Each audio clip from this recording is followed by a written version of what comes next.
Music by DJ Umesh Shukipur बाजार। मां Savitri recording studio. Kapileshwar के भोला हो, कपिलेश्वर के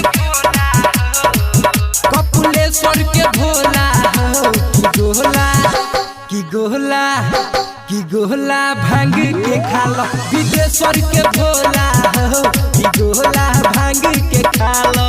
छोड़ को त्रिशूल डमरू हो बाबा नाल बजालो, छोड़ को त्रिशूल डमरू हो बाबा नाल बजालो। जटेश्वर के भोला हो, की गोला भांग के खालो। कुशेश्वर के भोला हो, की गोला भांग के खालो।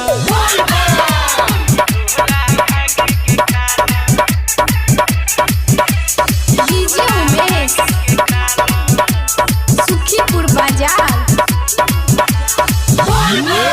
लोग घुरबह कते देर पीछा, अब बैठ के खालो भइल इच्छा।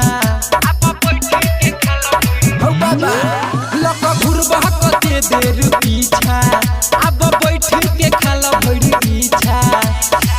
बात के तू बुझह हो बाबा एना न काला, बात के तू बुझह हो बाबा एना न काला।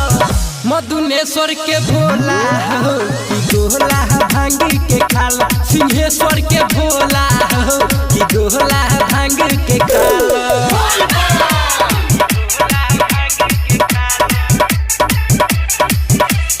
डीजे उमेश शुकीपुर बाजार।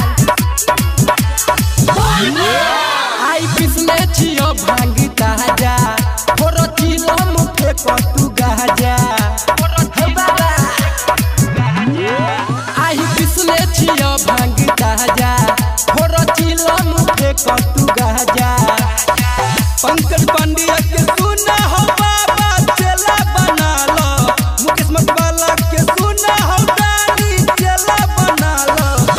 जटेश्वर के भोला हो, गोला भांग के खालो। मुकेश्वर के भोला